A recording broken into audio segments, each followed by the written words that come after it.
Hey guys, welcome to the web 3.0। आज इस video में हम सीखेंगे header and footer tag, right. तो सबसे पहले यहाँ पे एक फ़ाइल क्रिएट करेंगे ट्यूटोरियल 15.html, ओके। और इस फाइल में हम यहाँ पे HTML का बेसिक कोड लिख लेते हैं। यहाँ पे हो जाएगा header and footer tag, okay. File को सेव करके रिफ्रेश करेंगे यहाँ पे ब्राउज़र में, ठीक है। तो यहाँ पे 15 वाली फाइल यहाँ पे ओपन कर ली, ओके। अब यहाँ पे समझते हैं हेडर एंड फुटर क्या होते हैं, ठीक है। तो देखिए यहाँ पे हेडर और फुटर जो हैं ये एक ब्लॉक लेवल एलिमेंट होते हैं, ठीक है। और इनका यूज जो होता है वो डिफाइन करते हैं किसी भी कंटेंट के इंस्ट्रक्शन को, ठीक है। जब भी हम कोई वेब पेज बना रहे होते हैं तो वहाँ पे हमें बहुत सारा कंटेंट लिखना पड़ता है, ठीक है। तो वो कंटेंट को ऑर्गेनाइज करते हैं और उसका एक स्ट्रक्चर बनाते हैं, ठीक है। तो वहाँ पे हम यहाँ पे हेडर टैग का यूज करते हैं। हेडर एंड फुटर मतलब ब्लॉक लेवल एलिमेंट, जितने भी ब्लॉक लेवल एलिमेंट होते हैं वो सब एक आर्किटेक्चर और वहाँ पे मतलब स्ट्रक्चर डिफाइन करते हैं कंटेंट का, ठीक है। तो अब यहाँ पे समझते हैं ब्लॉक लेवल एलिमेंट क्या होते हैं। तो देखिए ब्लॉक लेवल एलिमेंट जो होते हैं वो होते हैं जिन पे हम विड्थ और हाइट अप्लाई कर सकते हैं। विड्थ और हाइट CSS की एक प्रॉपर्टी होती है, विड्थ और हाइट, राइट। तो उनकी अगर विड्थ और हाइट हम सेट कर सकते हैं तो वो ब्लॉक लेवल एलिमेंट होते हैं, ठीक है। और ब्लॉक लेवल एलिमेंट की जो बाय डिफॉल्ट विड्थ होती है वो 100% होती है डिवाइस की। मान लीजिए ये लैपटॉप है हमारा, लैपटॉप की जितनी हाइट विड्थ होगी, राइट, वो पूरी विड्थ ले लेते हैं अगर हम उनकी बाय डिफॉल्ट मतलब कोई अगर विड्थ नहीं सेट करते हैं, ठीक है।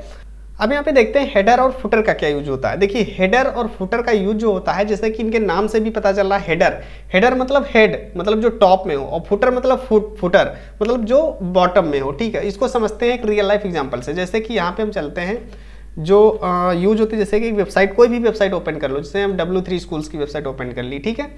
अब यहाँ पे देखो, यहाँ पे जो ये देख रहे हो, ये हमारा जो हो गया हेडर हो गया, इसे कहते हैं वेबसाइट का हेडर, ठीक है। वो वेबसाइट का हेडर हो सकता है, किसी भी सेक्शन का हेडर हो सकता है, ऐसा नहीं कि टॉप में यही हेडर हो सकता है, नहीं। जैसे यहाँ पे ये सेक्शन देख रहे हो, यहाँ पे ये वाला ये चीज़ हेडर हो गया, ठीक है। यहाँ पे हेडर हम बना सकते हैं, ठीक। किसी भी सेक्शन का हेडर अगर बनाना है हमें तो वहाँ पे हेडर टैग का यूज करते हैं, ठीक है। और दूसरा हमारा फुटर जैसे कि यहाँ पे देख रहे हो, ये सबसे नीचे वाला ब्लैक वाला, ठीक, ये हमारा हो गया फुटर, ठीक है। तो अगर हमें फुटर बनाना है तो हम यहाँ पे फुटर टैग का यूज करते हैं, ठीक है।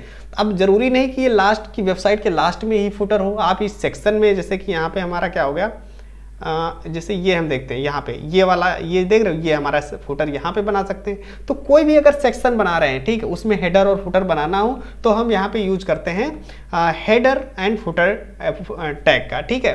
तो अभी क्या करते हैं, इनको देखते हैं कैसे यूज करना है। तो यहाँ पे हम क्या करेंगे, यहाँ पे हम लिखते हैं हेडर, ठीक है, हेडर लिख दिया।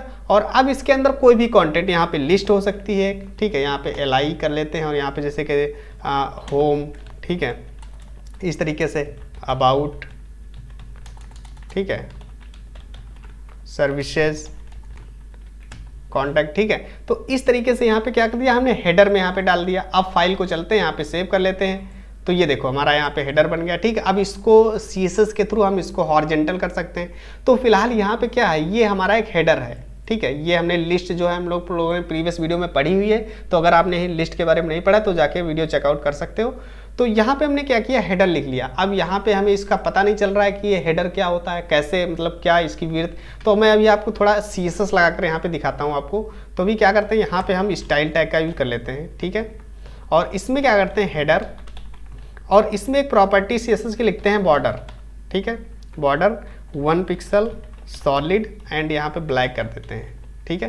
फाइल को सेव करते हैं, रिफ्रेश करेंगे तो ये देखो यहाँ पे देख रहे हो, ये हेडर की जो विड्थ थी कितनी हो रही, पूरी हाइट यहाँ पे ले रहा, पूरी विड्थ यहाँ पे ले रहा है डिवाइस की, ठीक है। तो जितनी वहाँ पे डिवाइस की हो या सेक्शन के हिसाब से, मतलब जो उसका पेरेंट होगा, ठीक, उसके हिसाब से वो विड्थ ले लेता है, ठीक है, पूरी 100%, ठीक है। और इस पे हम विड्थ और हाइट यहाँ पे सेट कर सकते हैं, जो भी हम विड्थ हाइट सेट करना चाहें, ठीक है। तो ये होता है हमारा हेडर टैग, ओके। अब यहाँ पे देखते हैं हम फुटर टैग, ठीक है। तो यहाँ पे चलते हैं और यहाँ पे लिखते हैं फुटर, ठीक है, फुटर लिख दिया हमने, ठीक है। और अब क्या करते हैं, यहाँ पे कुछ भी लिख देते हैं, जैसे भी हम क्या करते हैं, यही वाला कंटेंट डाल देते हैं यार, ठीक है, अभी, ओके। तो इस पे ज़्यादा कोई डिफरेंस नहीं है, ठीक है। आप ये हेडर और फुटर टैग ना यूज करके आप डिवीजन टैग का यूज कर सकते हो, ठीक है, उससे भी आपका काम हो जाएगा, ठीक है। लेकिन यहाँ पे जब हेडर और फुटर टैग का यूज करते हैं तो इससे हमारी वेबसाइट का जो स्ट्रक्चर है वो अच्छी तरीके से डिफाइन होता है, ठीक है। और उससे हमारा ब्राउजर जो है आपके कंटेंट को जो है अच्छी तरीके से आइडेंटिफाई कर पाता है कि हाँ ये हमारा फुटर हो गया वेबसाइट का, ये हमारा हेडर हो गया, ठीक है। तो उसको कंटेंट समझ में आता है ब्राउजर को, ठीक है। तो इसलिए हमें जो है डिफरेंट टैग्स यूज करने चाहिए, यही रिकमेंडेड है, ठीक है। ओके, तो अभी क्या करते हैं, यहाँ पे चलते हैं, रिफ्रेश करेंगे तो ये देखो गाइस यहाँ पे फुटर हो गया, ठीक है। अब ये फुटर होना चाहिए नीचे, ठीक है। तो वो फुटर नीचे होना चाहिए, तो वो हम CSS के थ्रू कर सकते हैं, ठीक है। बीच में इसके कंटेंट आ जाएगा, जैसे कि यहाँ पे हम कोई कंटेंट डाल देंगे, यहाँ पे पैराग्राफ ले लेते हैं, यहाँ पे पैराग्राफ ले लेते हैं, यहाँ पे हम कोई कंटेंट डाल देंगे जैसे 1000 वर्ड्स का, ठीक है। ये डाल दिया। अब फाइल को सेव करते हैं, यहाँ पे ये हमारा फुटर आ गया और ये हमारा बीच में कंटेंट हो जाएगा, ये हमारा हेडर हो गया, ठीक है। तो इस तरीके से यहाँ पे हमें अगर बनाना है, ठीक है, तो हम यहाँ पे यूज करते हैं हेडर एंड फुटर को, ठीक है। ओके, अब जैसे कि हमें क्या करना है, किसमें एक सेक्शन बनाना है हमें, ठीक है। तो उसमें अगर हमें यूज करना है तो हम उसमें भी यूज कर सकते हैं। जैसे कि हम क्या करते हैं, यहाँ पे एक पैराग्राफ ले लेते हैं, ठीक है। और अब इसमें हमें अगर क्या करना है, हेडर टैग यूज करना है, ठीक है, हेडर, ठीक है। अब हेडर यहाँ पे यूज करना है तो यहाँ पे हम क्या करेंगे, हेडर यहाँ पे लिख लेते हैं हेडर, ठीक है। ये हेडर हो गया। अब बीच में जैसे कोई कंटेंट डालना है तो यहाँ पे हम लिखते हैं जैसे कि पैराग्राफ एक या फिर H1 लिख लेते हैं, ठीक है। यहाँ पे लिखते हैं हेडिंग, ठीक है, ये हमारा हेडिंग होगा। और इसके बाद यहाँ पे क्या करते हैं, फुटर लिख लेते हैं, ठीक है। और यहाँ पे लिख लेते हैं फुटर, ठीक है। तो ये हमारा एक क्या हो गया, ये एक सेक्शन हो गया, ठीक है। वैसे ही इस हिसाब से सेक्शन नहीं बनाना चाहिए, आगे जब टैग्स हम पूरे पढ़ेंगे, ठीक है, तब वहाँ पे हम एक प्रॉपर स्ट्रक्चर बनाएंगे कि किस तरीके से हम एक वेबसाइट का लेआउट बनाते हैं, ठीक है। तो वो आने वाले प्रोजेक्ट में हम करेंगे, ठीक है। फिलहाल अभी यहाँ पे पैराग्राफ से समझ लेते हैं, ठीक है। तो यहाँ पे एक सेक्शन बना लिया पैराग्राफ नाम से, ठीक। इसके अंदर क्या कहते हैं, एक हेडर डाल दिया टॉप में, बीच में यहाँ पे हेडिंग हो गई और नीचे हमारा फुटर हो गया। फाइल को सेव करते हैं, यहाँ रिफ्रेश करेंगे तो ये देखो गाइस, यहाँ पे ये हमारा हेडर हो गया, यहाँ पे हेडिंग हो गई, ये फुटर हो गया, ठीक है।